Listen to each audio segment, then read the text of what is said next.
The morning Delphine Alcott was told to leave the sky above Breckenridge had already made up its mind about the season. Clouds pressed down from the 10-mile range like a hand flattening a letter gray and deliberate, and the first permanent snow of 1883 sat white on the upper peaks as if it had always been there and always intended to stay. She stood outside Virgil Alcott's cabin at 7 in the morning with three things: a splitting maul with a hickory handle. She'd rehung herself 2 winters ago, a leather-bound notebook so worn at the corners the stitching had gone silver, and $9 in coins distributed across 2 pockets, so the weight sat even on her hips. The habit of distributing weight evenly was the kind of thing a person learned in a coal mine and never unlearned. Ezra had been dead 23 days. Virgil had given her until sundown. This was not cruelty by the standards of Colorado in the autumn of 1883. The cabin belonged to Virgil. The quarter section belonged to Virgil. The team, the tools, the salt pork, and the smokehouse. All of it Virgil's by deed and by the unremarkable arithmetic of frontier law, which had never troubled itself much with what a widow might need to survive the winter. Delphine had known this was coming from the afternoon of Ezra's burial, when Virgil's wife Margaret had begun cataloging the kitchen with her eyes. There was no malice in it. There was only the practical calculus of people who had very little deciding who among them would have slightly less. She did not argue. She did not weep on the threshold. She picked up the maul, put the notebook in her coat's interior pocket where the leather would keep it dry, and walked south along 10 Mile Creek without looking back at the cabin or at Virgil, who had come to stand in the doorway with the expression of a man who wanted to feel worse about something than he actually did. The creek ran fast and dark between willow thickets, still holding their leaves yellow, gone to brown at the edges. The water was the color of the sky. She walked with the maul over her left shoulder, the heavier side her stride, the particular unhurried purposefulness of someone who has learned that panic costs calories you cannot afford to spend. She was 43 years old. Her shoulders were wider than most men expected on a woman her size, built by 8 years of work in the Harlan County coal seams of Kentucky that she never mentioned to anyone in Breckenridge because it had nothing to do with anything she'd needed until now. Her hair was dark brown, going gray at the temples, pinned close to her head under a wool cap. Her eyes were the particular shade of gray that appears in certain rock faces where quartz runs through limestone, not coal but mineral. Observational.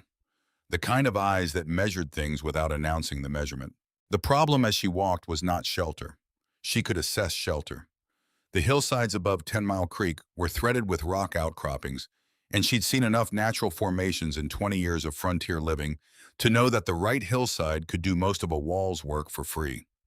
The problem was what the notebook's third page spelled out in her father's handwriting: cramped and practical, 4-cord minimum for a 12 by 12 space single occupant, high altitude, severe winter. Thomas Alcott had written that about a different mountain in a different state, but the physics did not change with geography. 4-cord of split, seasoned wood. Dry wood, not damp, not green, not wood that had sat in a leaking shed and taken on water weight that would turn to steam before heat. Dry wood that would burn clean at altitude where fires needed more oxygen than the thin air wanted to give, and a bad burn could fill a small space with carbon monoxide between midnight and dawn. She had seen that happen to a family outside Leadville in the winter of 1879. She had helped carry them out in the morning. She did not intend to become a lesson someone else carried out. A standard woodshed in Breckenridge in 1883, milled lumber frame tin roof, raised plank floor to keep the bottom row off the ground. Moisture ran between $35 and $45 in materials, not counting labor. She had $9, and before the month was out, she'd need to eat on some portion of that. The almanac pinned to the wall of the feed store on Main Street had been predicting the coldest winter since 1875. She had, by her most generous count, 6 weeks before the first killing freeze closed down the canyon. The arithmetic was simple. Simple arithmetic was often the most brutal kind. She found what she was looking for 40 minutes south of Virgil's claim, where the canyon narrowed and the creek bent west. The north-facing slope above the bend had shed a rock slide at some point in the last decade. She could tell by the lichen that had not yet fully colonized the exposed faces, and the slide had left behind a natural alcove cut into the hillside. Semicircular.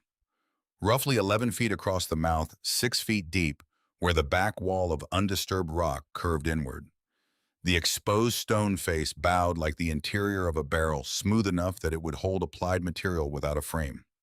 The hillside above the alcove angled at better than 45 degrees, steep enough that snow building on the upper slope would release and travel before it accumulated enough mass to threaten anything at the lip. The ground level of the alcove sat 8 feet above the creek's high water mark. From the previous spring, she could read the silt line on the downstream boulders.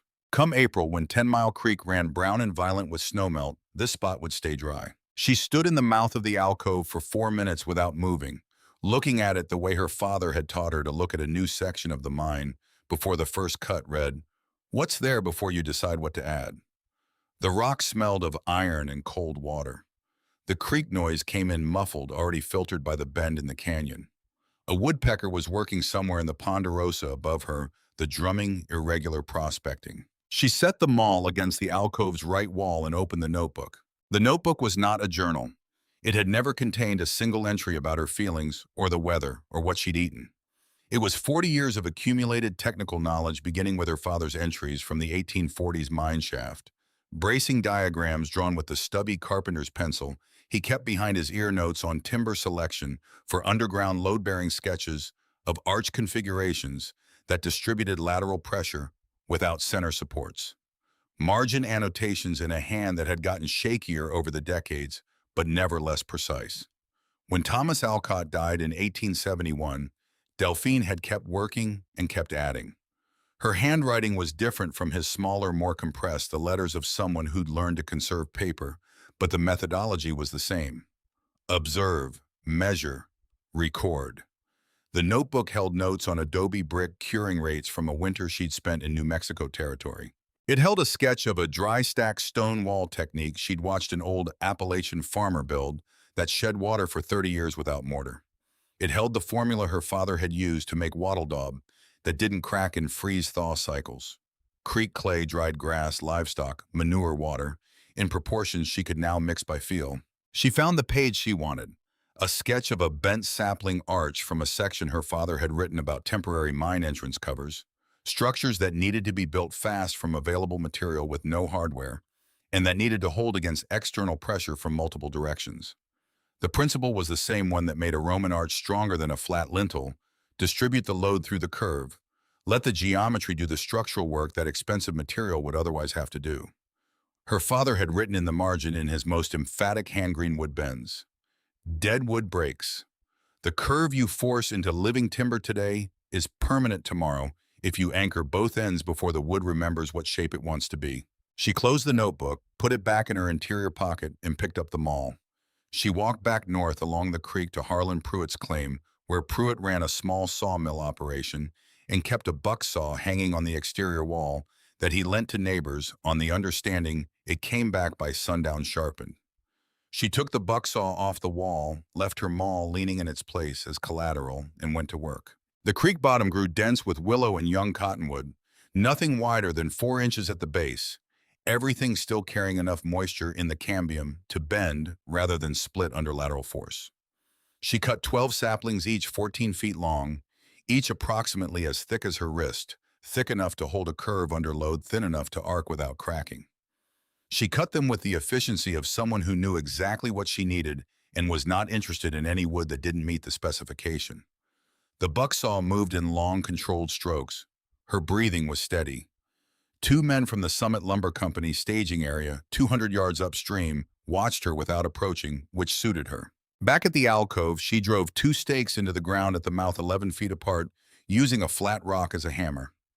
She took the first sapling, buried the heavier end 18 inches into the soil on the left side of the alcove entrance, bent the length of it overhead in a smooth, continuous arc, and drove the other end 18 inches into the ground on the right. The sapling held its curve without wanting to. Green wood in September, still weeks from its first dormancy, had the memory of flexibility. She did it again. 11 more times, each arch 16 inches behind the previous one, until the alcove entrance wore a rib cage of bent wood that looked from 20 yards back like the entry to a tunnel being swallowed by the hillside. The 2 men from the lumber company had been joined by a third. She noticed without acknowledging it.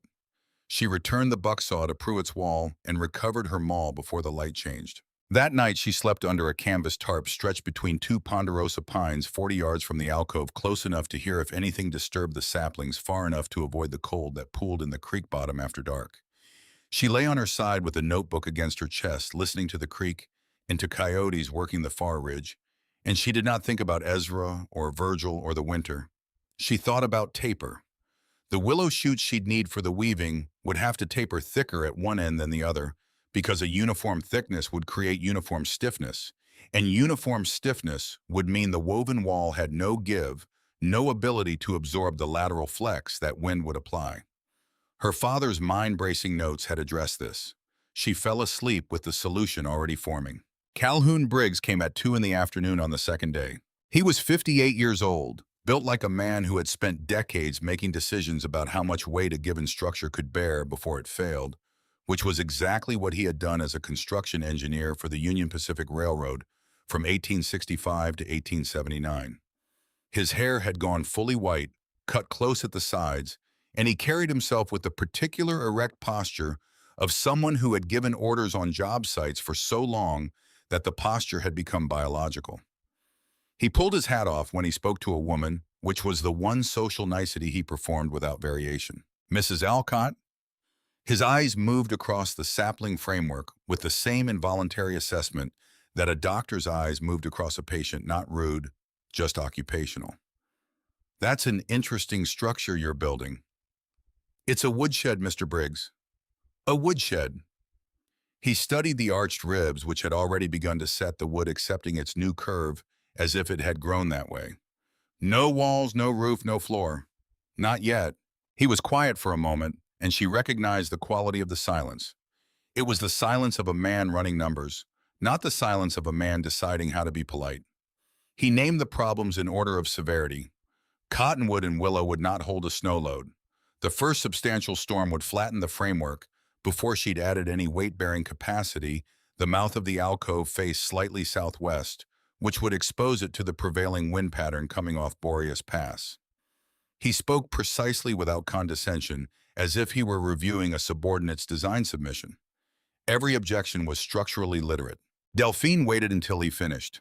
She had learned in the Harlan County mines that the person who interrupted lost ground in technical arguments regardless of whether they were right, because the other party spent the rest of the conversation defending their interrupted thought instead of listening to the rebuttal. She addressed his points in reverse order.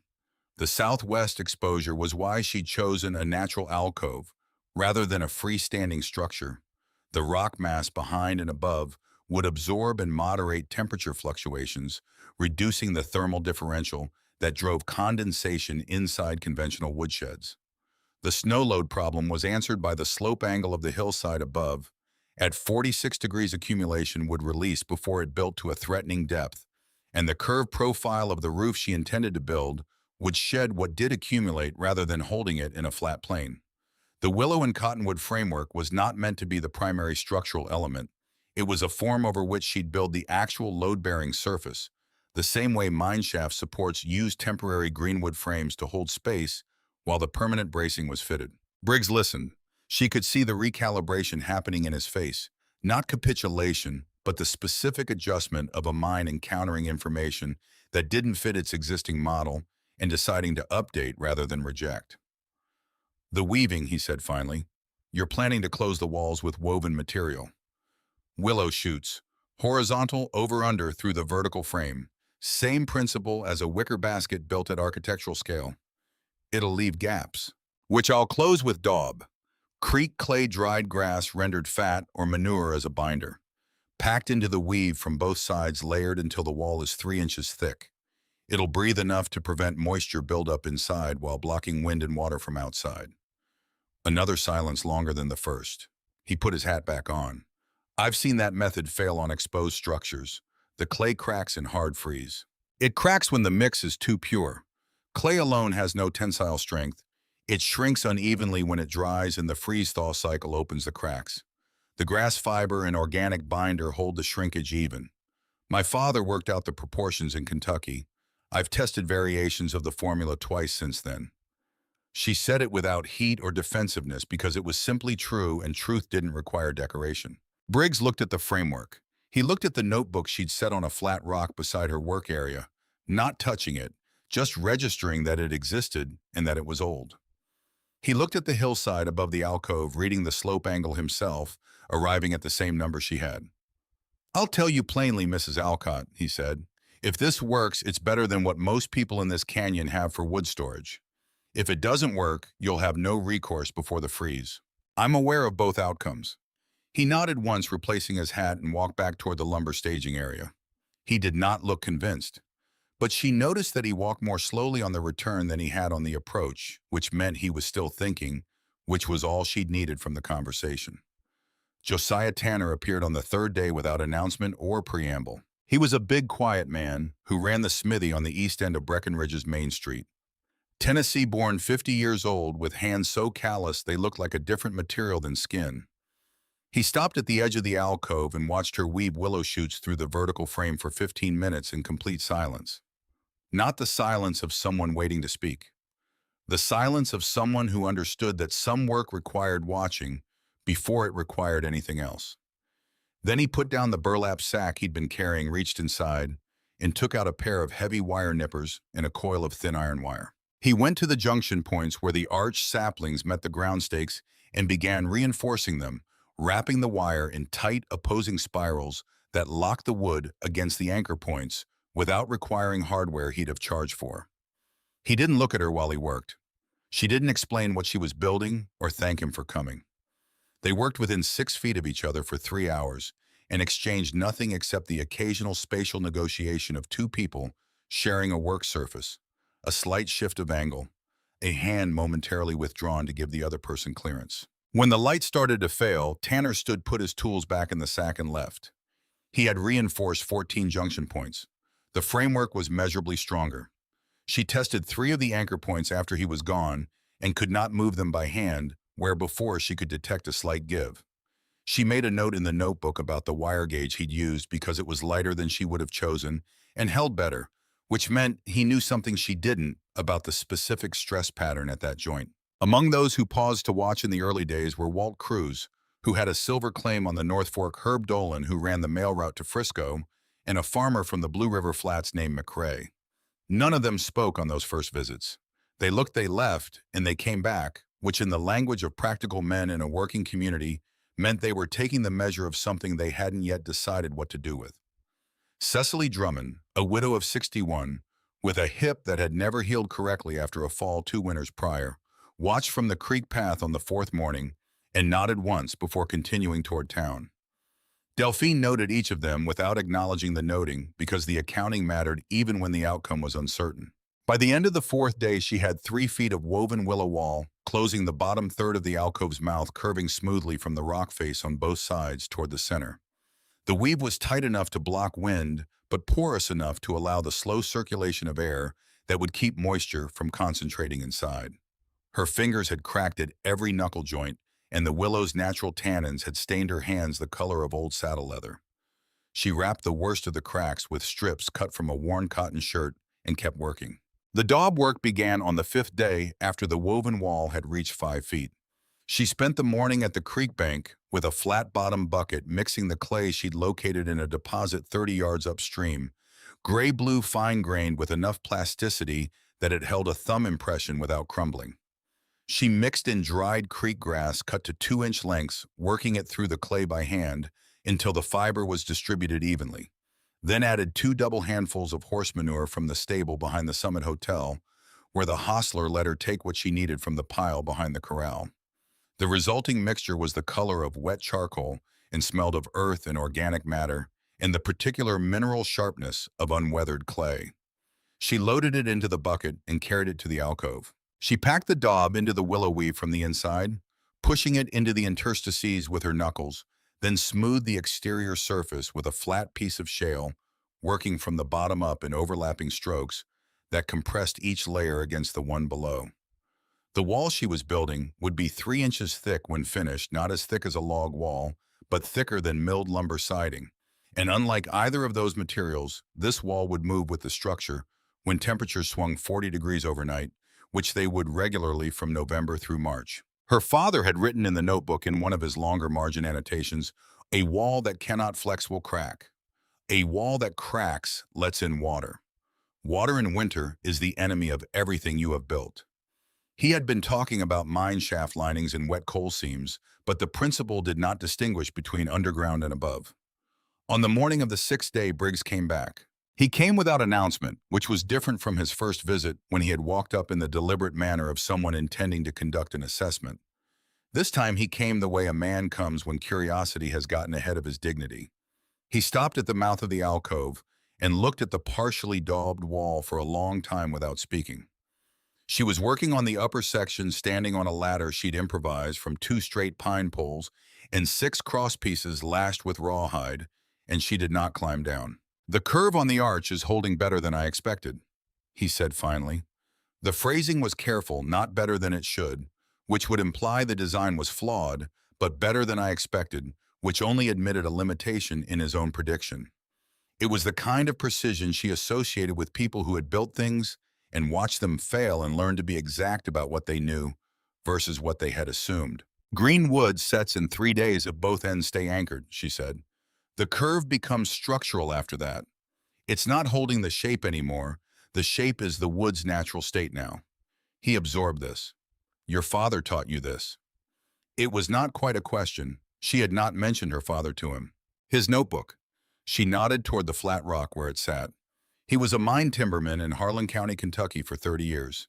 He understood load distribution better than anyone I've met since." Briggs was quiet for a moment. "I spent 14 years building bridges and rail cuts. I never thought of coal mine timbering as a source of structural principles worth borrowing." "Most people don't," she said. "The men who build the visible things rarely go underground to see what's holding them up." She returned to her daubing. He stood below her for another 5 minutes, watching her hands work the clay into the willow weave. Then he bent down, picked up a handful of daub from the bucket she'd left at the base of the ladder, and pressed it into a section of the lower wall that she hadn't reached yet. His first application was too thick she could see the air pockets it would leave when it dried, but the second was better and the third was right. He had the hands of someone who understood materials. They worked without speaking for 2 hours. When the bucket ran empty, Briggs picked it up, carried it to the creek, and returned it full of unmixed clay without being asked.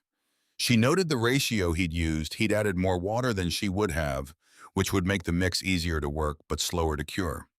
She adjusted her own technique slightly to account for the thinner consistency, working in thinner layers that would dry faster in the afternoon sun. He left before the light changed without comment. He had helped build approximately 4 square feet of wall. She made a note of which sections he'd touched, intending to check them after the first wet weather. That evening, sitting outside her canvas shelter, with the last light going red on the 10-mile range, she opened the notebook to a page near the middle, where her own handwriting had crowded around a sketch of a corbelled stone arch. She had drawn the sketch in 1876 in the margins of a note about soil compaction, after watching a farmer outside Pueblo build a root cellar using dry stacked limestone that had been standing since before the Civil War. The farmer had said when she asked how he'd learned the technique, "My grandfather built the same thing in Tennessee. His grandfather built it in Virginia. I don't know where it started." She understood, sitting at 10-Mile Creek with clay under her fingernails and $9 distributed between 2 pockets, that the notebook was not her property in any simple sense. It was a relay baton. Her father's knowledge had come from men who'd learned it before him in mine shafts that had long since collapsed and been forgotten. What she owned was only the responsibility to use it correctly and to pass it forward accurately. She was not sentimental about this. She was practical about it, which was a more durable form of respect. The roof came next, the problem she'd been rotating in the back of her mind since she'd first stood in the alcove and looked up at the curved stone ceiling. She had no milled lumber. She had no tin. She had no cedar shakes. What she had was a ponderosa pine forest beginning 40 feet above the alcove on the slope, and ponderosa bark which came off the mature trees in thick, flat plates, some of them 2 feet long, 14 inches wide, half an inch thick, that had been shedding water off those trees for decades without assistance. She spent 2 days on the upper slope working a flat pry bar she'd borrowed from Tanner's smithy under the plate bark at the natural separation points, lifting sections cleanly without gouging the sapwood beneath. Mature ponderosa bark plates like this were the result of 30 or 40 years of the tree's growth, pushing outward against its own exterior, creating a natural layering that could be separated without damage to the living tree if you worked at the right season. In September, before the first hard freeze, but after the summer growth flush, the separation planes were still flexible enough to release without shattering. She brought down 73 plates. Her hands were coated in pine pitch by the end of the first day, and pitch was not a material that came off with soap.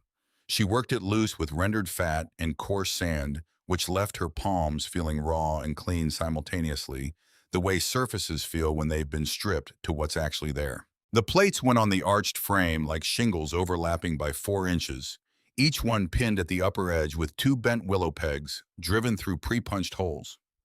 She worked from the base of the arch upward toward the center, the way a roofer works from the eave to the ridge, so each successive course overlapped and shed water onto the course below. The natural curve of the arch meant no plate sat flat.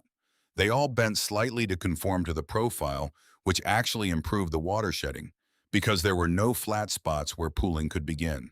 From 20 feet back, the finished structure looked organic in a way that built things rarely did, as if it had grown out of the hillside rather than been attached to it. The willow-woven walls curved smoothly from the stone on both sides. The bark plate roof followed the arch of the frame in a continuous surface that began at ground level on the hillside side and rose to 7 feet at the center of the opening. The entrance hung with a doubled canvas sat at the center where the 2 walls met at the mouth. She had spent a total of $6.40, nails 60 cents for a box of 90s, rendered tallow for waterproofing the bark plate joints 40 cents for a pound from the butcher on Main Street, 2 yards of burlap for the door covering 30 cents. The balance had gone to the food she'd eaten while building measured, carefully eaten cold most evenings because she was too tired to build a proper fire. The structure measured 11 feet wide, 6 feet deep at the rock face, 7 feet high at the center arch. Interior volume approximately 66 square feet. The curved walls and roof formed a self-supporting catenary that required no internal posts. Vent gaps she'd left in the upper portions of the side walls, half-inch openings in the weave, left undaubed intentionally, would allow slow air circulation that prevented condensation, while the overlapping bark plates above shed any precipitation before it reached the gaps. She spent 3 days cutting and splitting firewood from the lodgepole pine stands in the draws above the creek. Lodgepole burned hot and clean at altitude, leaving little ash, and the dead standing trees that a hard winter always left behind were pre-dried by months of Colorado wind.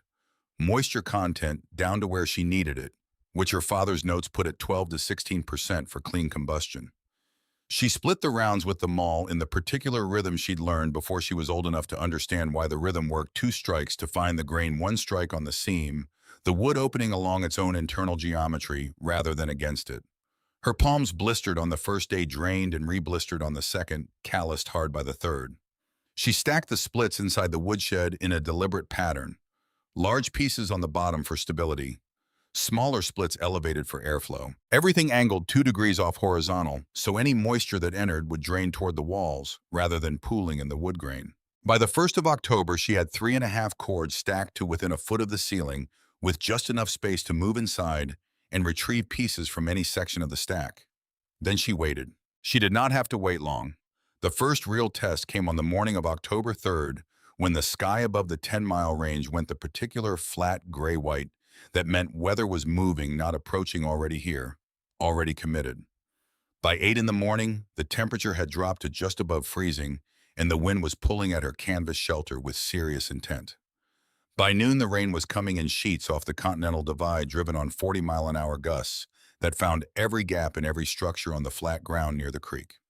She sat under her canvas, with the tarp billowing against its tie lines, eating cold cornbread, watching water pour off the hillside above the woodshed in sheets that hit the bark plate roof and divided, running off both sides of the arch in smooth curtains that absorbed into the hillside below without pooling. The rain lasted 36 hours. The temperature dropped to just above freezing and held there, which was the worst possible condition for a clay daub structure, not cold enough to freeze the moisture in place, warm enough to keep it liquid, and looking for entry points. The wind direction shifted twice, which meant the walls took lateral pressure from 2 different angles in the same storm. When the storm cleared on the morning of October 5th, the sky had the hard blue clarity that follows serious weather in Colorado. The air scrubbed empty, every edge sharp as a surveyor's line. She crossed to the woodshed, pulled back the burlap door, and stepped inside. The silence in there was different from the silence outside. Interior silence. The silence of an enclosed space that had done its job. She pulled a split from the middle of the stack, not from the outside where the wall proximity might have offered extra protection, but from the geometric center where any failure would have shown first. She pressed her palm flat against the cut face of the wood. Dry. Not surface dry with wet beneath bone dry, the same dryness she'd stacked it, with the grain pale and tight, with zero moisture swelling. She checked 3 more pieces from 3 different sections of the stack. Not a drop had penetrated either the bark plate roof or the daubed willow walls. Not a seam had failed, not a single vent gap had admitted enough moisture to register on the wood surface. She set the split back on top of the stack, walked outside, and stood for a moment in the October light, with her back to the woodshed, in the creek running fast and murky below the slope from 36 hours of runoff. She had $2.60 left. She had firewood for 4 months. She had a structure that worked better than structures costing 15 times its price. She had not asked anyone's permission. She had not required anyone's approval. She had read what was there and built accordingly, and the building had held. Briggs arrived that afternoon earlier than she expected, which meant he'd been watching for the storm to clear.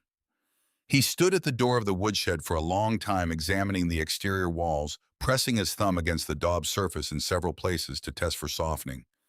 He stepped inside and looked at the stack. He looked at the vent gaps. He looked at the place where the side walls met the natural rock at the back of the alcove. He turned around and looked at her. "Mrs. Alcott?" A pause. "I owe you an apology." "For what, Mr. Briggs?" "For assuming you didn't know what you were doing." His voice had the texture of a man being more honest than he was comfortable with, which was the only kind of honesty she trusted. "I spent $40 on my woodshed 2 seasons ago. Milled lumber, tin roof, proper sill plate. Your structure is better than mine. Yours is probably more presentable." "Presentable doesn't keep wood dry at 20 below." He looked at the stack again, then without ceremony. "There are people in this canyon who need storage before snow locks things down. People who don't have $40. Or 9. I'd like to send some of them to talk to you if you're willing." She looked at him for a moment. He was not offering charity. He was not offering pity. He was offering her the thing that would actually make the difference between surviving one winter and building something that lasted application. Other hands learning what her hands had learned. The notebook's information moving forward the way it was supposed to move. "Send them," she said. The 10-mile range held the last of the afternoon light, the snow on the upper peaks catching orange and refusing to let it go. Down in the canyon, the shadows were already blue cold.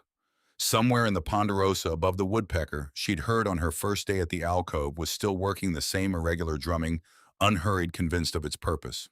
She went back to splitting wood for the second stack, the one she was building for the space she hadn't yet filled, because 4 cord was a minimum, and minimums were for people who had margin. She did not have margin. She had exactly what the arithmetic required, plus whatever she could add before the first killing freeze arrived, which the almanac said was 6 weeks away, and which she'd learned to assume was closer than any almanac predicted. The mall rose and fell in the fading light. The wood opened along its grain. The creek moved below, indifferent and constant, which was its own kind of instruction. The 7 families came in the first 2 weeks of October, sent by Briggs one at a time, each arriving at the alcove with the particular combination of need and reluctance that characterized people who had not yet decided whether asking for help was worse than freezing. Delphine did not make them decide. She showed them the structure, let them press their palms against the daubed walls, let them reach into the stack and pull a piece of wood to feel its dryness for themselves. She answered questions with measurements. She did not explain why she was helping, because the explanation would have made it about her, which was not useful to anyone. The first family built their version in 4 days, with her walking them through each stage. The second took 3 days because the husband had worked briefly as a lath and plaster man in Cincinnati before heading west, which meant he understood woven material walls from a different angle and asked better questions. By the third family, she had identified which parts of the technique required the most repetition to transmit accurately. The daub mixture ratio, the vent gap placement, the specific angle of bark plate overlap that prevented uplift in high wind, and she began writing a supplemental page in the notebook, the language compressed to essentials. Tanner sent two families directly without routing them through Briggs, which told her the information was moving along channels she wasn't tracking. She didn't try to track them. Information that moved on its own was information that had become genuinely useful, which was different from information that required maintenance to stay alive. What she did not anticipate was Reverend Aldous Peck. He came on the 30th of September, 3 days before the first storm moving up the creek path, with the deliberate pace of a man who had decided something and was not going to be dissuaded from delivering it. He was 55, Illinois-born, with the broad, flat face of the German-descended Midwest, and a bearing that suggested he was accustomed to rooms going quiet when he entered. His coat was better than most men in Breckenridge wore on a weekday, which was not vanity, but communication, a signal about the weight his opinions carried. He pulled his hat off when he reached her, which was the same courtesy Briggs had shown, but the gesture carried different weight coming from Peck. Briggs had removed his hat because it was respectful. Peck removed his hat because it was strategic. Mrs. Alcott. His eyes did not go to the woodshed first. They went to her face, reading it for something. The congregation has been discussing your situation. She set down the piece of bark plate she'd been fitting and waited. We can offer you accommodations through the winter. A room in the church basement, 8 by 10 shared facilities, adequate heat, in exchange for domestic work, 30, perhaps 35 hours weekly, cleaning, meal preparation for church functions, laundry during the Mission Society meetings. She looked at him for a moment. The offer was not nothing. An 8 by 10 room was warmer than a canvas tarp, and 35 hours of domestic labor, while substantial, was survivable. She understood that he believed he was being generous. She understood that by the social logic of Breckenridge in 1883, this was the appropriate solution for a widow without resources, absorption into an existing household structure in exchange for labor. It was how the community managed people who fell outside the normal arrangements. It was not malicious. It was efficient. That's considerate of you, Reverend Peck. Her voice was level.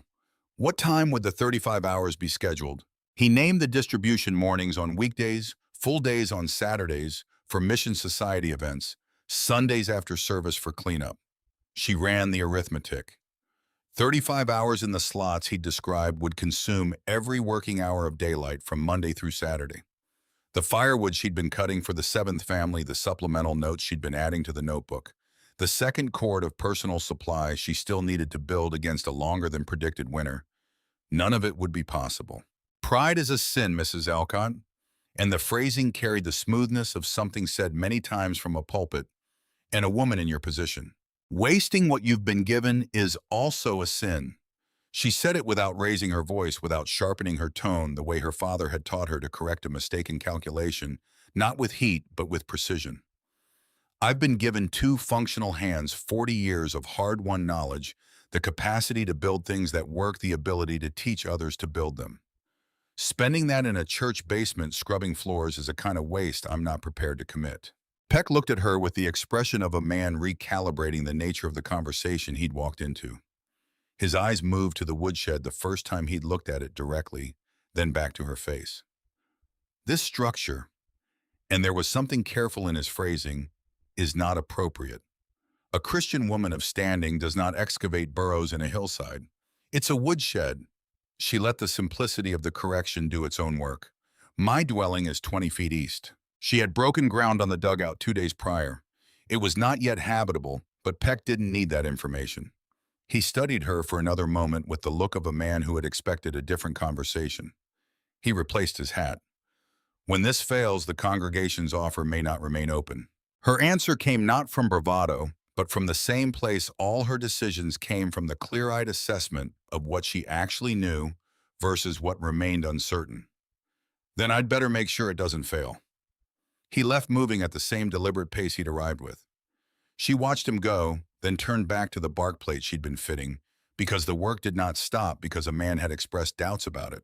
What she did not know, and would not know for 10 days, was that Peck's next move was not personal. It was organizational. The Sunday after his visit, he preached on the subject of self-reliance versus community order, a sermon that did not mention her name, but that everyone in the congregation understood was about her. He spoke of methods that arose from isolation rather than fellowship techniques learned outside the community's traditions, approaches that threatened to fracture the social fabric by suggesting individuals could solve problems better alone than through established institutions. It was a skilled performance. He never said anything that could be directly refuted, never named anything that could be directly defended against. He was building a category and placing her inside it. By the following Wednesday, 3 families who had approached Briggs about learning the bent sapling technique had quietly withdrawn the request. One man told Briggs directly that his wife was worried about appearing to reject the church's guidance. 2 others offered no explanation, which was its own explanation. Briggs told Delphine on Thursday morning. He came to the alcove, stood with his arms crossed, his white hair vivid against the gray sky that had settled over the canyon, and delivered the information without editorializing. He was not a man who wasted words on outrage when facts were available. She processed it. The community was dividing, not the dramatic split of open conflict, but the quieter, more durable fracture of people sorting themselves by who they wanted to be associated with. This was more dangerous than a direct challenge because it didn't have a single point of failure that could be addressed. It was atmospheric. It changed the temperature of everything without announcing itself. "How many families came last week?" she asked. 2, down from 7 the week before. How many in the canyon still need storage before freeze, Briggs thought. 15, maybe 18 families short. 3 or 4 of those have cash enough to buy materials if they knew what to buy. The rest don't. She looked at the woodshed, then at the slope above it, where the ponderosa bark plates had come from, then at the willow thickets along the creek below. Raw material was not the constraint. Time was not yet the constraint. Social permission was the constraint, which was the most frustrating kind, because it was not susceptible to the solution she was best at applying. "Keep sending who'll come," she said. He nodded once and left. What happened 4 mornings later was not something she had asked for, arranged, or anticipated. She woke before 4 o'clock to the sound of an axe. Not the tentative searching sound of someone learning where the grain ran, but the steady, competent rhythm of someone who had been splitting wood long enough that the motion had become metabolic. She came out of her canvas shelter into air so cold her breath materialized as a solid white shape. The sky was still fully dark except for a blade of moon over the eastern ridge. There were lanterns at the tree line. Briggs was there, splitting by lantern light. Next to him, working from a different section of the log pile, was Josiah Tanner, his axe larger than Briggs's, his strokes slower but deeper, a style calibrated for maximum yield per swing rather than speed. Cruz Dolan and McRae worked alongside them, 5 men total, present before dawn, bringing their own tools, requiring nothing from her except the presence of the wood that needed splitting. She stood at the edge of the lantern light and understood that this was not charity. Charity requires an acknowledgement of imbalance, a moment of condescension, however gentle, in which the giver marks themselves as above the situation the receiver is in. This was something else.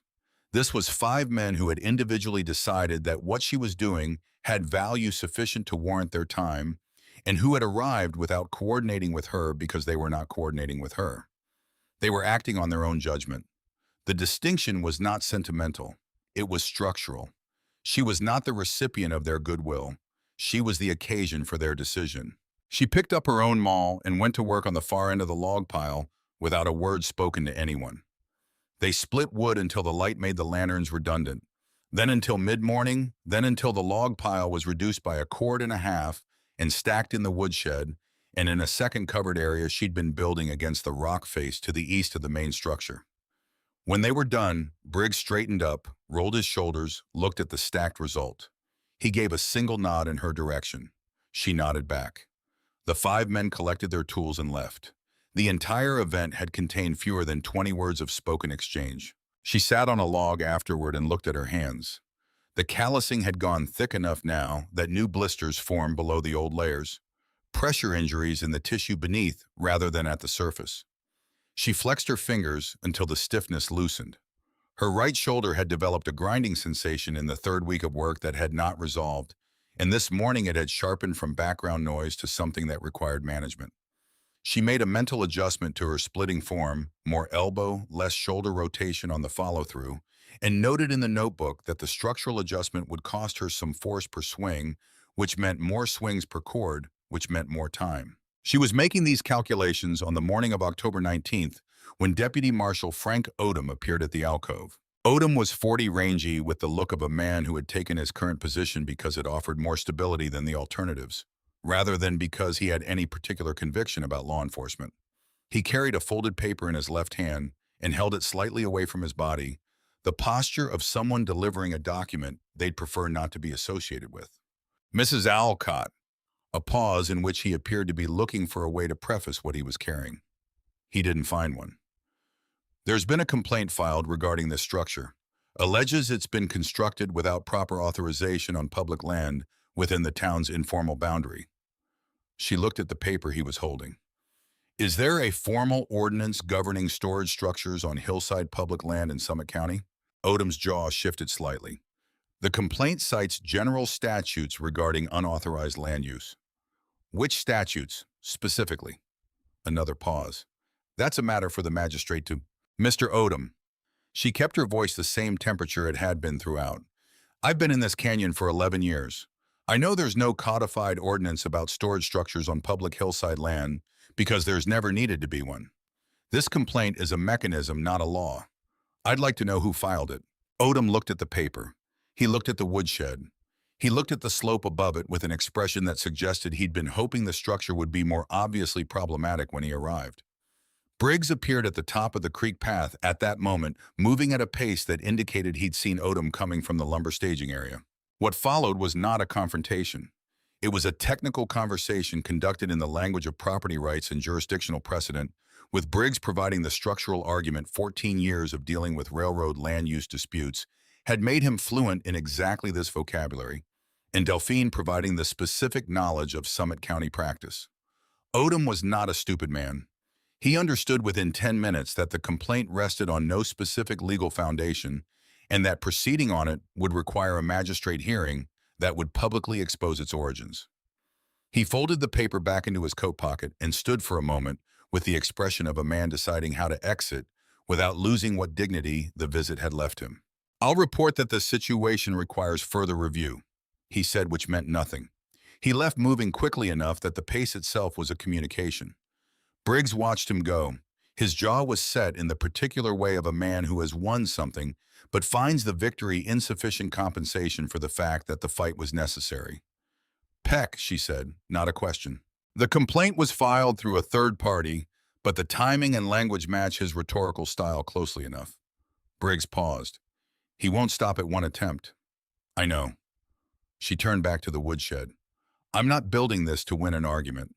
I'm building it to keep Firewood dry. Those are different projects. The storm that arrived on the 12th of November was not the first storm of the season. It was the one that separated the season from the weather.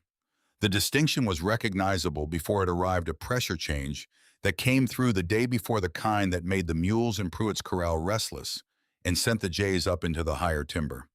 The temperature dropped 10 degrees between noon and 3 in the afternoon. By nightfall, it had dropped another 8. When the snow began at 10 o'clock, it did not build gradually. It arrived at the pace of a decision. By morning, there was 60 centimeters of accumulation on the flat ground near the creek. The drifts against the north-facing structures along Main Street had buried the lower window frames. 3 buildings on the west end of town had lost sections of roofing to the combined weight of snow and the sustained wind that came down off the Continental Divide through Boreas Pass at speeds that turned particulate snow into something closer to horizontal sleet. 2 families who had not completed their wood storage were burning green wood, which filled their spaces with smoke. They couldn't fully vent, which forced them to choose between cold and carbon monoxide, which was not a survivable choice on an extended basis. The woodshed at 10 Mile Creek took 40 centimeters of accumulation on the upper slope above it and shed all of it before dawn. The bark plate roof shed what fell directly on it in continuous small releases as new weight built and tipped the balance of friction. The daubed willow walls showed no new cracking. The mixture's fiber content had allowed it to compress slightly in the cold rather than fracturing. The vent gaps had remained open. The interior temperature when she stepped inside at first light was 12 degrees warmer than the outside air, purely from the thermal mass of the surrounding rock and soil. She checked the firewood with her hand, not the flat palm-to-face test she'd used after the October rain, But a different assessment this time, running her fingers along the side grain of three pieces from separate quadrants of the stack, feeling for the soft give of absorbed moisture versus the firm resistance of dry fiber. All three returned the same answer. The structure had performed exactly as the physics required. She stood in the cold interior for a moment longer than she needed to. Outside, two families were burning green wood. 15 more still needed storage. The storm had not ended anything. It had clarified what remained to be done and how much time remained to do it. The Hargrove family arrived in Breckenridge on November 15th, 3 days after the big storm, in a borrowed wagon with a single mule that had lost weight it couldn't afford to lose on the road from Leadville. Emmett Hargrove was 38 years old and should have looked it. He looked 55. The cough had been with him for 2 weeks by the time they reached Breckenridge, and the 2-week duration, combined with the particular sound of it wet catching deep in the chest rather than in the throat, told Dr. Whitmore within 4 minutes of examination what the next several months likely held. Dora Hargrove was 34, 7 months pregnant, with the particular exhaustion of a woman who had been managing everything for longer than anyone should have to manage everything. Their children, Ruth at 7, James at 5, May at 3, sat in the church basement on the single blanket Dora had kept dry by wrapping it around May's body during the rain on the second day of travel. They were quiet in the way that children who have learned that noise doesn't change anything go quiet. Peck gave them the basement space without hesitation, which was genuine. Whatever his other qualities, his response to visible suffering was consistent with his stated theology. But the accommodation came with a stated limit. The basement was needed for the Christmas Mission Society events, and arrangements would need to be made before then. He said this to Dora directly, gently, on the first evening, which was kinder than saying it indirectly, but arrived at the same place. Tanner heard about the Hargrove family the following morning. He told Delphine in the afternoon the way he told her most things, directly, without framing, as if she were a foreman who needed the information to make a decision. Which was, she thought, an accurate description. She sat with the arithmetic that evening in the way she had been sitting with arithmetic since the middle of September, not with dread, but with the same systematic attention her father had brought to calculating timber requirements for a new section of mine. She had, by her most careful count, 3¼ cord of dry wood in the woodshed. The absolute minimum to carry herself to the beginning of April was 2¾ cord, which assumed no extended cold snaps beyond the statistical average. The margin was ½ a cord. ½ a cord given to the Hargrove family would leave her exactly at minimum with no buffer. But ½ a cord was 2 weeks of heating for the basement space, which was not enough to carry a pregnant woman and 3 children to spring. They needed 2 full cord beyond what they had, which was nothing. They needed it before December, which was 15 days away. She could not give what she did not have. She opened the notebook. She turned to the supplemental building notes, the ones she'd been developing for the family's Briggs sent. She looked at the timing entries: Day 1 framework, Day 2 through 4 weaving, Day 5 through 7 daubing. A structure could be built in 7 days by people who knew what they were doing, and in 10 to 12 days by people learning it as they went. She had at the outside 15 days before the next storm system would make outdoor construction impractical. She went to the church basement the following morning. Dora Hargrove was awake before her children, sitting near the small iron stove, with her hands wrapped around a tin cup. She looked up when Delphine came in with the wariness of a woman who had received enough help that came with conditions to be cautious about new offers. How much firewood do you have right now?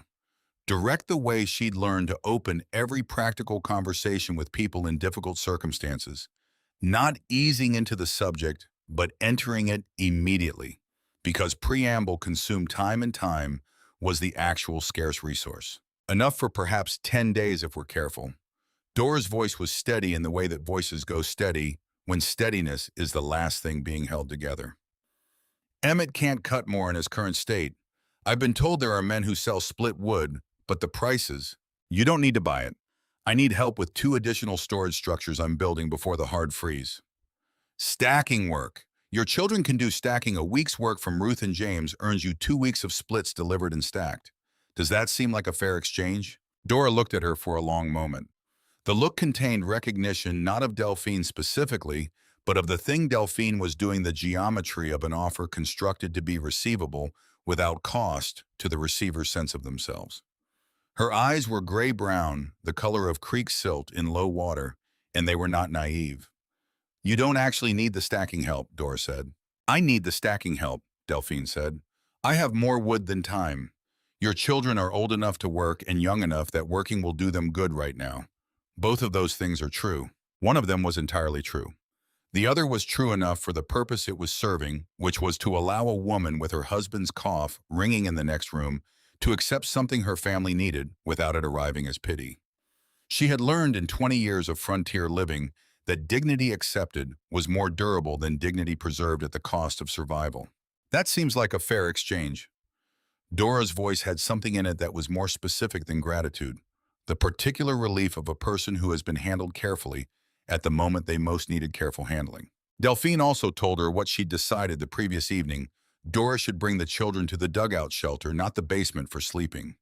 The earthen walls held heat from the rock mass better than the church basement's stone foundation. The children would sleep warmer. She herself would manage in the canvas shelter with sufficient blankets and a small fire.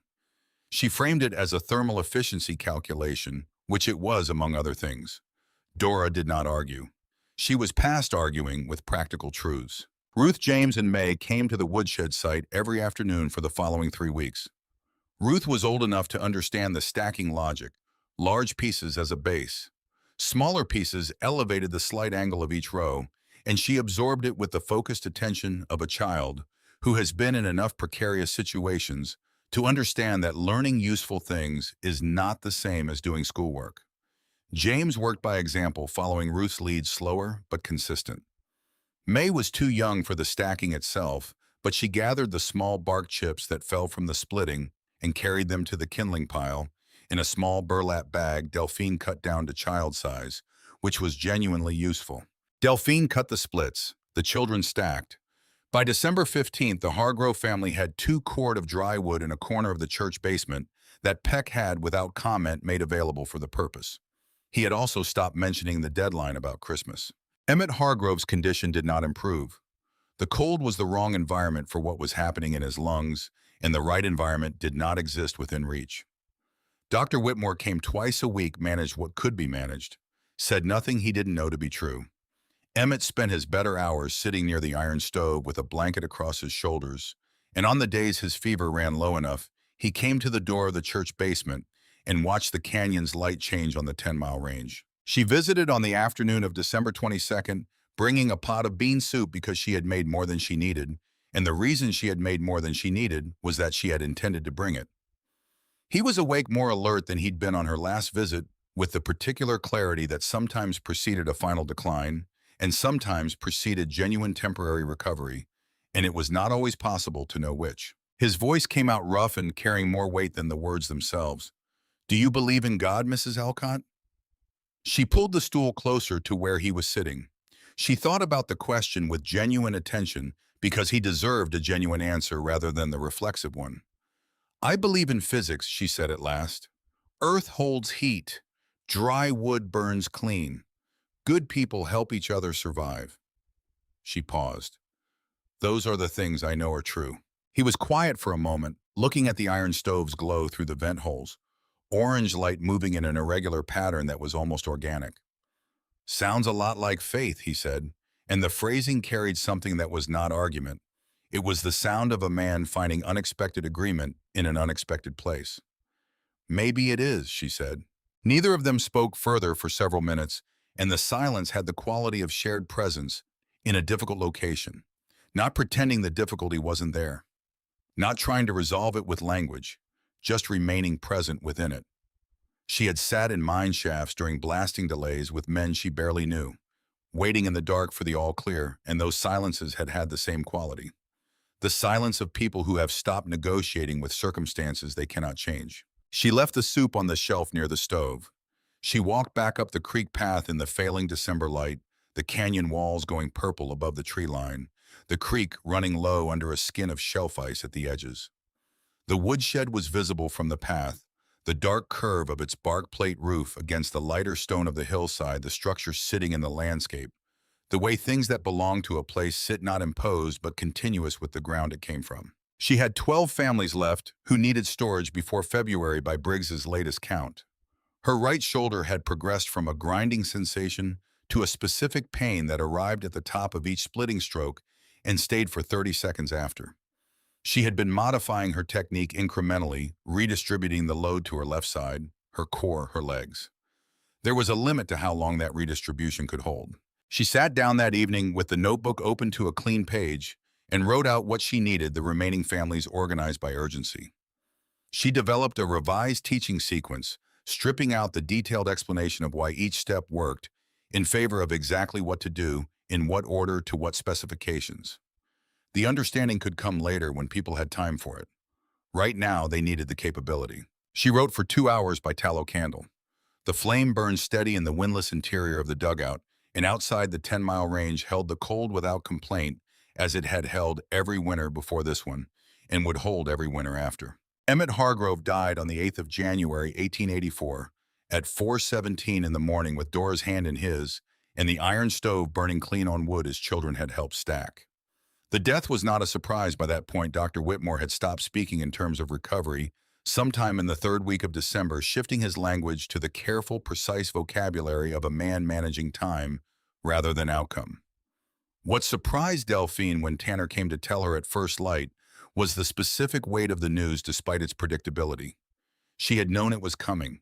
Knowing did not constitute preparation. She sat for a moment on the log she used as a step outside her shelter, in air so cold that the creek had gone silent under a complete skin of ice for the first time that winter. The cold had its own grammar. At this temperature, it did not bite or sting. It simply occupied, pressing into every space between fabric layers, between skin and air, between thought and the next thought. She let it sit there for a moment without trying to move through it. Then she stood and walked to the church. The basement held its particular winter smell, stone-damp wood smoke, the faint medicinal odor of the liniment Whitmore had left for Emmett's chest.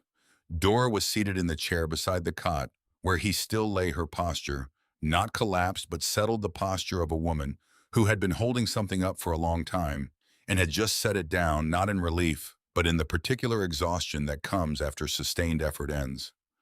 Ruth sat against the far wall with James leaning against her shoulder. May was asleep on the blanket pile in the corner, too young to have been kept awake by what had happened, or perhaps too young to understand what the waking would mean. Delphine did not speak immediately. She pulled the second chair close, sat, and remained there. In the Harlan County coal camps of her childhood, the protocol after a mine death was understood by everyone. Without instruction, you came, you stayed, you did not attempt to improve the situation with language. Language was for when the immediate weight had shifted enough to allow it. Until then, presence was the only honest offering. After some time, 20 minutes, perhaps 30, Dora spoke, her voice carrying the flat, factual quality of someone who has moved past the acute moment into something more enduring.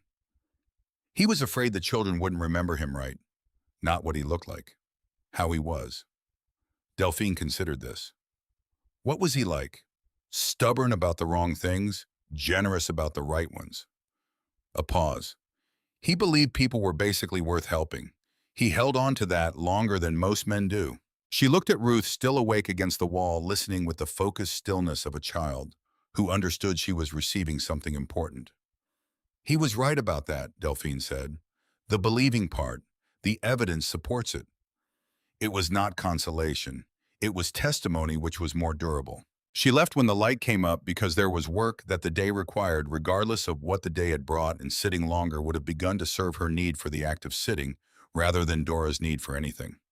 She had learned the difference from her father, who had never stayed past the point of usefulness at a mining accident and had never been thought cold for it, because the men who knew him understood that his leaving meant he had already given everything the moment required.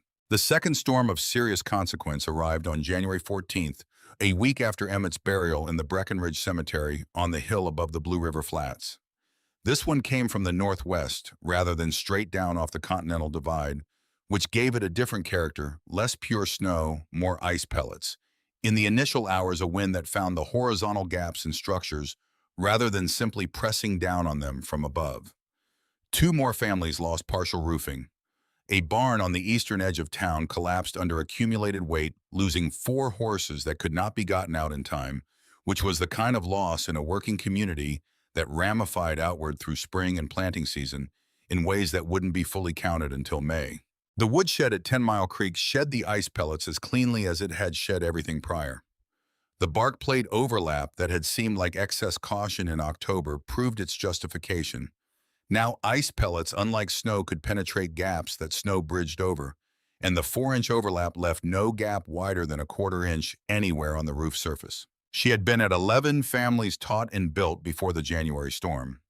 7 more remained by Briggs's count, and of those 7, 4 were in the category he described as urgent families whose current storage situation was inadequate in ways that the remaining weeks of winter could turn fatal. Among the urgent 4 was Cecily Drummond, the widow of 61, who had watched from the creek path back in September with her single nod before continuing toward town. Her hip made the heavy cutting and hauling stages of construction impossible. Delphine organized it so that Cruz and Dolan handled the physical stages while she taught Cecily the daub mixture and the bark plate placement, which could be done from a seated position on a low platform. Cecily's structure was smaller than the original 7 feet wide, rather than 11 built against the south-facing wall of her existing cabin, rather than into a hillside, which required a different configuration of the same principles. The solution came from a page in the notebook her father had written about ventilated coal bins in underground storage areas, the same approach to air circulation in an enclosed attached space translated to above-ground application. She added 2 pages to the notebook's supplemental section, documenting the attached structure variation. It would come up again. Her right shoulder had worsened through December in the way that overuse injuries worsen when they cannot be rested, not dramatically, but in the patient accumulative manner of damage that compounds interest daily. The grinding had resolved into a specific impingement that fired when she raised her right arm above shoulder height. She had adapted her technique further, using a longer-handled tool for overhead applications, shifting more of the splitting work to a 2-handed grip weighted left. The adaptations worked. They also cost her approximately 15% of her output speed, which meant the 7 remaining families would take longer than they would have in October. She ran the numbers on January 15th and concluded she had enough time to complete all 7 before February's worst weeks arrived, but only if she stopped spending half of each morning on her own maintenance work. Her personal firewood supply was sufficient if the winter ended on schedule. If it ran 3 weeks long, which the 1875 season had done, she would come up short by a quarter cord. She decided to accept that risk. The known need of 4 families in urgent circumstances outweighed the probabilistic risk of her own extended shortfall. This was not heroism. It was the same arithmetic she'd been applying since September, now running on a larger set of variables. Peck came to her on a Thursday evening in the 3rd week of January, in the quiet way he'd come before, alone without the formal bearing he wore in public. She was outside the woodshed, sorting through bark plates, assessing which could be reused for the remaining structures and which had degraded too far in the cold. He came up the path without announcing himself, which she heard as a choice. A man who wanted to be seen approaching would have made more noise. He set a burlap sack on the flat rock near her work area. The sack held wheat flour she determined by the square density, salt by a smaller compression at one side, dried beans by the irregular shifting mass at the bottom. "The congregation has put this together," he said, "for the Hargrove family." He did not say anything beyond that. He did not explain the preceding months, did not reference his sermon, did not gesture toward the subject of what had changed. He was standing with his hat in his hands, not as a courtesy gesture this time, but in the posture of a man who has put down something that was heavy to carry and had not yet decided what to do with his hands without it. She picked up the sack. "I'll make sure Dora gets it today." He nodded. The nod contained something she had seen before in men of a certain generation, in temperament, the compressed acknowledgement of a man who has arrived at a different position than the one he started from, and has no language for the distance traveled, only the capacity to stand in the new location and let that speak. It was not an apology in any form either of them would have named it. It was something older than apology, less articulate, but more honest, the kind of statement that only the body can make when words would require claiming more understanding than has actually been earned. He put his hat back on. He walked back down the path toward town. She watched him go, then carried the sack to the church basement where Dora was helping Ruth with arithmetic on a slate board while James and May slept in the corner. She set the sack on the shelf without comment beyond naming its contents. Dora looked at it, looked at her, looked away. "From the congregation," Delphine said. Dora nodded. She did not ask which member of the congregation had carried it because she already understood the answer or understood that the answer was not the relevant thing. The relevant thing was the flour and salt and beans on the shelf and the children who would eat food made from them, and the fact that the distance between what she'd needed and what was available had contracted by exactly the measure of the sack's contents. The 4 urgent families were completed by the end of January.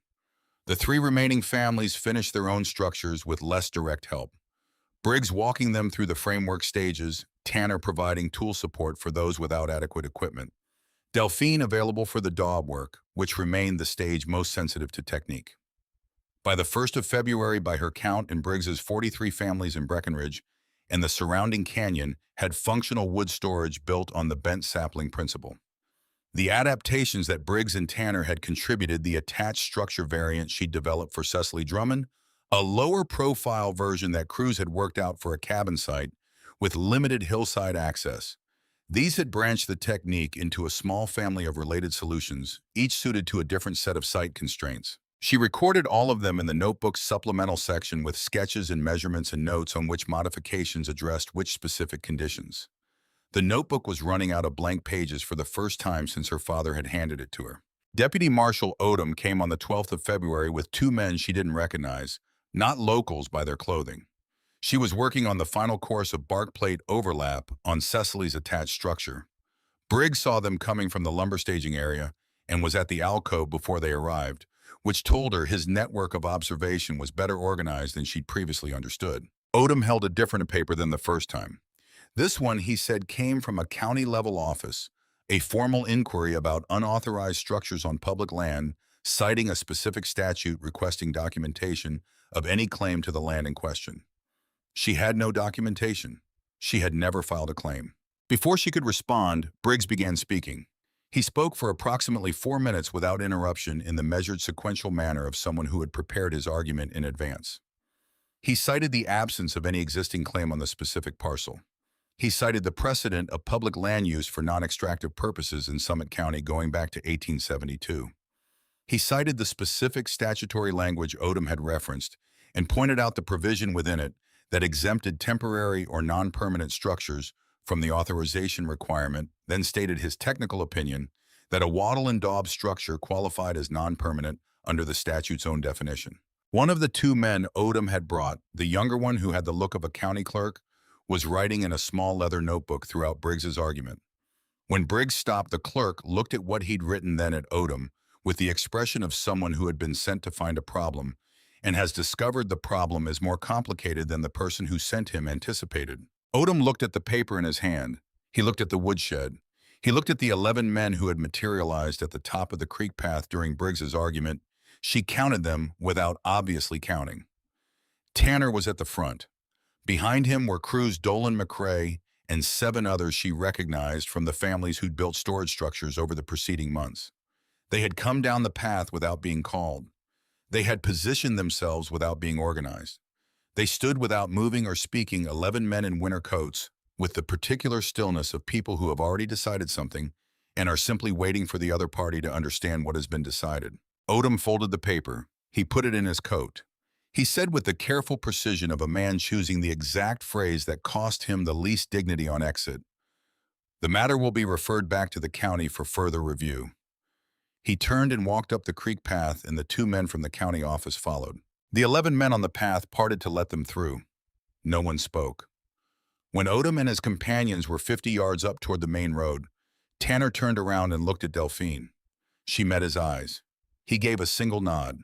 She gave it back. Both of them went back to what they'd been doing before. February ran colder than the almanac had predicted, 7 to 10 degrees below the projected average, sustained the kind of cold that wore on the structures it encountered rather than shocking them. 2 of the 43 families needed supplemental help with their storage in February 1, whose bark plate overlap had been done slightly short of specification on the downhill side, allowing ice buildup that needed to be cleared manually every few days. One whose daub had been mixed with too little fiber and had developed a crack along the upper joint that needed repacking. Both were correctable. Neither resulted in serious wood spoilage. She added notes on both failure modes to the notebook's supplemental section, because future builders would encounter the same variations in material quality and application conditions, and the corrections should not need to be reinvented. Her own supply ran to within a quarter quart of minimum by the 1st of March, which was exactly where the February temperature deviation had suggested it would land. She had known since January that this was the probable outcome. She did not regret the decision. She had made it with full knowledge of the arithmetic, which meant the outcome was not misfortune, but consequence, a distinction her father had been particular about, and which she had come to understand was not a matter of blame, but of clarity. Consequences you chose were yours to manage. Misfortunes you didn't choose were a different category entirely requiring different responses. Briggs arrived on the 3rd of March with a load of split lodge pole on a hand sledge enough to close the quarter cord gap with margin remaining. He said it had come from the surplus of 3 families whose structures had performed well enough that they'd built up more than they'd projected needing. He said this without looking at her while he said it, unloading the sledge with the efficient movements of someone focused on the task rather than the gesture. She accepted it in the same spirit as the return flow of something she'd contributed to a system that was now large enough to redistribute. She stacked the new wood in the section of the woodshed she'd emptied down to the lowest rows. Her right shoulder, freed from the heaviest cutting work for 3 weeks, had improved enough that the impingement only fired on the full extension of a high reach rather than throughout the stroke. She noted the change in the notebook alongside the other variables she'd been tracking since October. The river birch and cottonwood saplings she'd bent into the original framework were bare now, their leaves long since composted into the soil around the base of the structure, but the curved forms held exactly the shape she'd forced into them in September. Her father's principle had held. The curve you imposed on living wood in its active season became the wood's permanent memory. She had built the structure on borrowed geometry arches that had been standing in nature's engineering catalog for as long as anyone had understood that curves distributed force more efficiently than straight lines, and the structure had paid back the loan with interest in the form of 43 families' firewood staying dry through the worst winter in 8 years. March brought the slow moderation that Colorado winters delivered reluctantly, a degree or two at a time, the snow on the upper peaks beginning to look less like permanent condition than seasonal fact. The creek came back to voice under the ice, audible, before it was visible, the sound of running water returning to the canyon like a statement of eventual intention. Briggs asked about the notebook in the 3rd week of March. He came to the alcove in the afternoon when the light was long, the low sun throwing sharp shadows off the bark plate roof, the whole structure looking from the right angle, like something that had always been there. He looked at the notebook on the flat rock, thicker now, with the supplemental pages she'd added, the leather cover darkened by months of handling in cold conditions, and then at her. "I have a proposal." His voice carried the tone of something he'd been considering for a while before deciding to say. "I have connections through the Union Pacific Network, engineers, surveyors, construction managers spread across Colorado into Wyoming, Dakota territory. Men who deal with the same material scarcity problems that families in this canyon deal with. If I were to redraw your designs, formally proper engineering diagrams with material specifications and construction sequences, I could distribute them through that network. Not for profit, for use." She looked at the notebook. She thought about what it represented, her father's knowledge, her own additions, the 20 years of observation that had made the bent sapling woodshed possible. She thought about it moving forward through Briggs's railroad network, the way her father's knowledge had moved forward through her, change in the transmission, but continuous in its essential purpose. "The drawings carry a name," she said. "Not mine as the owner, mine as the origin, so that whoever uses the method knows where it came from and can trace questions back to the source." Briggs looked at her steadily. "Alcott method, developed by D. Alcott, Breckenridge, Colorado, 1883. "That's correct." "Done." No negotiation, no elaboration. He said it the way he confirmed a structural specification as an engineering commitment, precise and binding. She handed him the notebook. He opened it to the supplemental section and began reading with the focused attention of someone taking on a complex document, noting dimensions, asking 2 clarifying questions about the daub mixture, proportions, making his own small marks in the margins in pencil, where his engineering vocabulary would require translation. She answered the questions directly. They worked through the specifications for 2 hours while the afternoon light moved across the canyon wall and the creek ran steady and purposeful below. Dora Hargrove came by on the last day of March with all three children and a small jar of preserved apples made from dried fruit combined with a late-arriving package from a sister in Tennessee. She set the jar on the flat rock with the kind of deliberate placement that meant it was a considered thing rather than an afterthought. Ruth was carrying May on her back. May had a cold, and Ruth had apparently decided that this was the solution without being asked. "The baby is due in 6 weeks." Dora set her hand at the curve of her belly. "The doctor says she's healthy. She's moving well." Delphine looked at her. "I'm certain." The first thing in Dora's voice that approached lightness since November. "I don't know how to explain it. I'm just certain." Delphine looked at Ruth, who was watching this exchange with the attentive stillness of a child who was taking notes on how women talk to each other when they didn't know she was watching. James was crouched near the creek bank, examining the ice retreat along the edge, poking at the remaining shelf ice with a stick in the exploratory manner of a 5-year-old conducting serious research. "What will you name her?" Delphine asked. Dora looked at her for a moment with a directness that was different from the wariness of their first meeting open considered. "I've been thinking, Delphine, if that's all right." She held that for a moment. The weight of it was specific, not flattery, not sentiment, but something more particular. A name given to a child was a statement about what the parents wanted that child to carry forward. Dora was saying something about what she wanted her daughter to carry. "It's a good name," she said finally. "It comes from the French for dolphin. My mother told me it meant someone who finds their way through deep water." She paused. "I've never verified that, but it seems worth passing on regardless." Dora smiled the first full smile Delphine had seen from her since they'd met, the kind that changed the whole architecture of a face. "It fits," she said. Delphine May Hargrove was born on the 14th of April, 1884, in the earthen-walled dugout that Delphine Alcott had completed in March, which turned out to be a better birthing room than the church basement because the earthen walls held a steady temperature that the stone basement could not match. Dr. Whitmore said afterward that the thermal consistency had been a genuine clinical advantage, which was the closest thing to a compliment Whitmore ever offered anyone. The baby was healthy, loud in the particular way of infants who have decided that their presence should be acknowledged immediately, with dark hair and the gray-brown eyes that would later clarify into something closer to her father's lighter shade. Dora carried the baby back to the church basement 3 days later, where a room had been made available on a more permanent basis. Peck had reorganized the church's winter storage in January in a way that freed the space, a logistical decision he had not announced as related to anything. The formal drawings Briggs produced from the notebook specifications were completed in May and distributed through his railroad engineering contacts by the end of summer. The packet he sent contained 11 diagrams covering the basic structure, 4 site variation adaptations, including the attached structure version, and a material substitution guide for regions where ponderosa bark was not available. The covering letter described the technique as developed and field-tested in Breckenridge, Colorado, during the winter of 1883 to 84, attributed to D. Alcott. He sent 32 copies to contacts across Colorado, Wyoming, Montana, and Dakota Territory. The number of structures built from those drawings that reached her through subsequent years, through letters that came after she'd established herself as a practical building instructor in Summit County, through Briggs's reports from his network, through the occasional note from a stranger who had heard the name Alcott method from someone who had heard it from someone else, was at minimum 60 structures. The actual number was certainly larger because the people who built from the drawings taught others who built without the drawings, the same way her father's knowledge had moved through her and into the world without formal attribution or record. She thought about this occasionally in the years that followed, not with pride exactly, but with the particular satisfaction of watching something do what it was designed to do.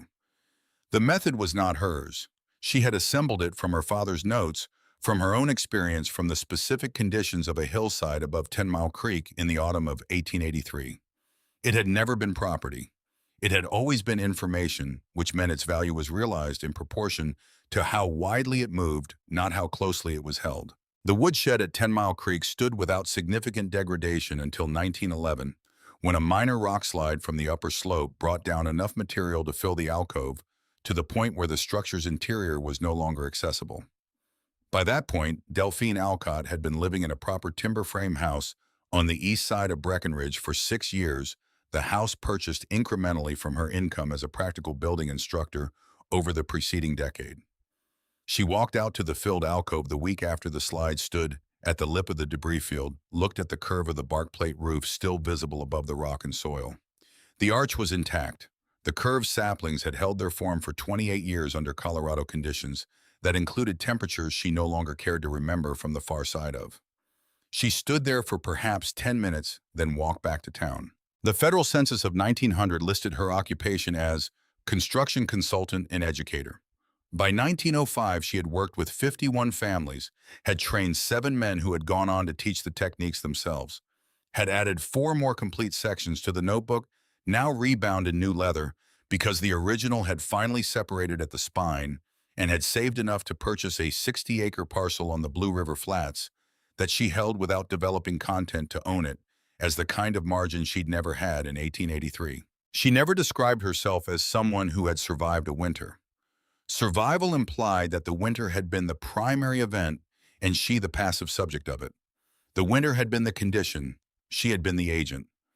The distinction mattered to her in the way that distinctions about cause and effect always mattered, not for argument, but for accuracy, because accuracy was the foundation on which everything useful was built, including woodsheds, including knowledge, including the kind of life that outlasted the conditions that tried to end it. Delphine Alcott died on November 3, 1907, at the age of 67. The Summit County Journal published a notice that called her a woman of uncommon practical intelligence whose contributions to winter shelter construction improved the material circumstances of an estimated 60 families in the mountain communities of Colorado. The Denver Engineering Society's annual record for 1908 included a memorial note from Calhoun Briggs, who had outlived her by 4 months, crediting the Alcott method with preventing an unquantified but significant number of deaths by cold and fire during the severe winters of the 1880s and 1890s. What neither notice recorded, she had started with $9 in coins distributed across 2 pockets for balance, a splitting maul with a rehung hickory handle, a leather notebook worn silver at the corners, and the knowledge her father had given her in the coal seams of Kentucky before either of them knew where it would eventually be needed.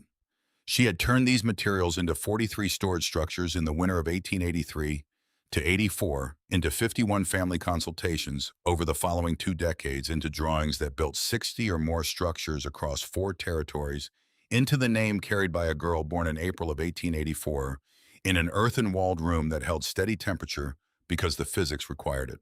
The notebook passed to Dora Hargrove's family after Delphine's death per a document she'd left with the county recorder's office in 1903. She had written in the margin of that document in the same compressed, practical hand she'd used for 40 years of technical notes, "This book is not property. It is information in transit. Whoever holds it should add to it and pass it on." The creek at 10 Miles still runs fast in September when the cottonwood and willow hold their leaves yellow, going to brown at the edges. The rock slide that filled the alcove in 1911 has long since been covered by the kind of dense vegetation that grows where disturbed earth has been left alone long enough to develop its own intentions. There is no marker, no historical designation, nothing to indicate that a particular curve of hillside above a particular bend in a particular creek once held a structure that cost $6.40, kept 4 cord of firewood bone dry through the worst winter in 8 years, and sent its principle forward through the Mountain West for a generation. The principle did not require a marker. It required use, and use it had.